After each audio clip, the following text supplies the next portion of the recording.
আসসালামু আলাইকুম, welcome back to my channel giants mom cooking world. আজকে আমি আপনাদের সাথে শেয়ার করব লেমন কেক। আজকে লেমন কেকটা একটু অন্যরকমভাবে আমি তৈরি করে দেখাবো। চলেন আর কথা না বাড়িয়ে আমি কিভাবে লেমন কেকটা বানাচ্ছি আপনাদের সাথে শেয়ার করি। লেমন কেক বানানোর জন্য প্রথমে একটা বাটি নিয়ে নিয়েছি। এখন আমি এখানে নর্মাল টেম্পারেচারে থাকা 3টা ডিম নিয়ে নিচ্ছি। আপনারা যদি ফ্রিজে ডিম দিয়ে কেক বানাতে চান সেই ক্ষেত্রে অবশ্যই এখানে 3 থেকে 4 ঘন্টা আগে ডিমটা বাইরে রেখে নর্মাল করে নেবেন। এখন দিয়ে দিচ্ছি কিছুটা পরিমাণ লবণ। আমি কিন্তু ডিমের সাদা অংশ থেকে কুসুমটা আলাদা করে নিই। কুসুম আর ডিমের সাদা অংশ একসাথেই আমি বিট করে নেব কিছু সময় বিট করে নিয়েছি। এখন আমি এখানে দিয়ে দিচ্ছি 1/3 কাপ চিনি। আপনারা চিনি পরিমাণটা বাড়িয়ে কমিয়ে নিতে পারেন। এখন আবার হ্যান্ড বিটারের সাহায্যে খুব ভালোভাবে চিনির সাথে ডিমটা বিট করে নিব যতক্ষণ পর্যন্ত না ডিমের ব্যাটারটা এরকম সাদা হয় ততক্ষণ পর্যন্ত। এই পর্যায়ে দিয়ে দিচ্ছি 2 চা চামচ তেল। আমি সবসময় তেলের পরিমাণটা কম দেই, যতটুকু সম্ভব আমি হেলদি রাখার চেষ্টা করি। কিছু সময় আবার বিট করে নিয়েছি। এখন আমি এখানে দিয়ে দিব গ্রিন ফুড কালার, সামান্য পরিমাণ দিয়েছি। আর দিয়ে দিচ্ছি লেবুর খোসা, সবুজ অংশটা থাকে সেটাই দিয়ে দিয়েছি। কোনোভাবে কিন্তু সাদা অংশটা দেওয়া যাবে না, তাহলে তিতা লাগবে। কিছু সময় আবার আমি বিট করে নিয়েছি। এখন আমি শুকনো উপকরণ চেলে নিব। এর জন্য দিয়ে দিচ্ছি এখানে 1/3 কাপ লাল আটা। এই লাল আটাটা গম দিয়ে বানানো হয়। এখন এখানে দিয়ে দিচ্ছি 1 চা চামচ ইস্ট। দেওয়ার পরে আমি একটু এইভাবে চেলে নিব অর্ধেকটা পরিমাণ, বাকি অর্ধেকটা আমি পরে আবার ব্যবহার করব।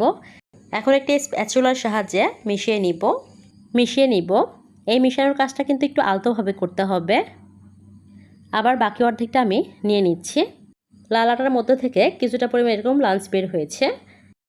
আবার স্প্যাচুলার সাহায্যে আলতো করে মিশিয়ে নিব। কোনোভাবেই কিন্তু ডিমের ফোমি ভাবটা ভাঙা যাবে না। এখন ব্যাটারটা যেহেতু একটু শক্ত হয়েছে, এই পর্যায়ে আমি এখানে দিয়ে দিচ্ছি লিকুইড দুধ, জাল করে নেওয়া। এখন এখানে আমি 2 চা চামচ দিয়েছি। একটু আবার আলতো করে আমি একটু মিশিয়ে নিব।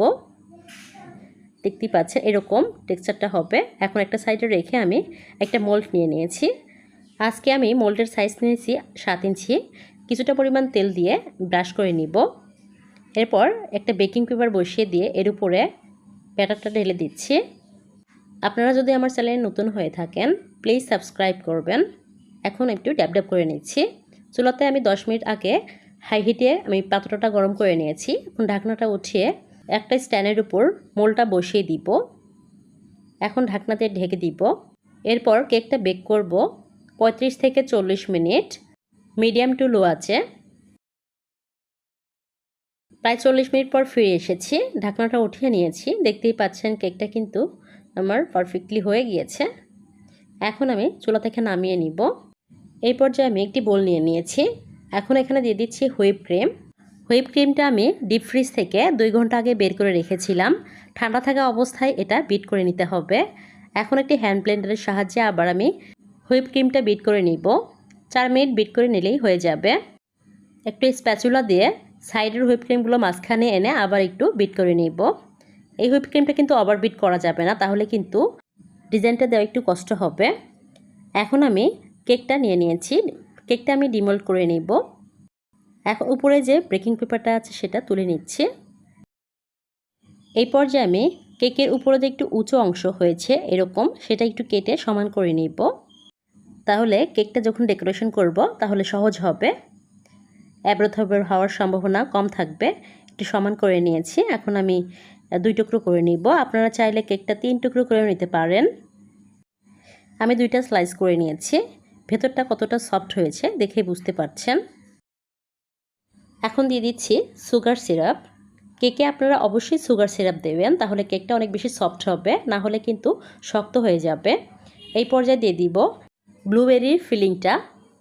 এভাবে একটু লাগিয়ে নিচ্ছি। এখানে আপনারা ফিলিংসটা না দিয়ে হুইপ ক্রিমটাও লাগাতে পারেন। আমি এভাবে লাগিয়ে নিয়েছি। বাকি স্লাইসটা আমি এভাবে বসিয়ে দিব একটু চাপ দিয়ে। এরপর আবার উপরে সুগার সিরাপ লাগিয়ে নিচ্ছি। সুগার সিরাপ লাগানো হয়ে গিয়েছে। এখন আমি হুইপ ক্রিমটা লাগিয়ে নিব। স্ক্যাপারের সাহায্যে আমি একটু ঘুরিয়ে এভাবে আমি সমান করে নিচ্ছি। কেকটা আমি বোর্ডের উপর না বসিয়েই চপিং বোর্ডের উপর বসিয়ে দিয়েছিলাম। ভুল করে। এই পর্যায়ে আমি বোর্ডের উপর বসিয়ে নিয়েছি। এখন সমান করে নিচ্ছি 4 সাইডে হুইপ ক্রিম দিয়ে। এভাবে মোটামুটিভাবে আমি একটু ডিজাইন করেছি। এখন এখানে দিয়ে দিচ্ছি গ্রিন কালার। এই হুইপ ক্রিম দিয়ে আমি ফ্লাওয়ার করব। একটু মিশিয়ে নিচ্ছি। মিশিয়ে নিয়ে এখন একটু পাইপিং ব্যাগে আমি তুলে নিচ্ছি। একটা নজেলও নিয়ে নিয়েছি। এখন উপরে আমি ফ্লাওয়ার করে দিচ্ছি। প্রথমে ভেবেছিলাম কয়েকটি সিম্পল ফ্লাওয়ার দেব, কিন্তু যখন হুইপ ক্রিমটা বেঁচে গেল সেই ক্ষেত্রে মনে হলো যে আরও কয়েকটা ফ্লাওয়ার দিয়েই দিই। এভাবে আমি কেকটা কেটে নিয়েছি। এখন একটা স্লাইস আপনাদেরকে উঠিয়ে দেখাচ্ছি ভেতরটা কেমন হয়েছে। আমি খুব সহজভাবে আপনাদেরকে লেমন কেকটা বানিয়ে দেখিয়েছি। লাল আটা দিয়েও কিন্তু অনেক সহজেই কেক বানানো যায়, খেতে অনেক মজার হয়। আমার ভিডিওটি ভালো লাগলে প্লিজ লাইক, কমেন্ট, শেয়ার করবেন। আর যারা আমার চ্যানেলে নতুন তারা প্লিজ আমার চ্যানেলটা সাবস্ক্রাইব করবেন পরবর্তী কোনো রেসিপি দেখার জন্য। ভিডিওটি দেখার জন্য অসংখ্য ধন্যবাদ। সবাই খুব ভালো থাকবেন। আসসালামু আলাইকুম।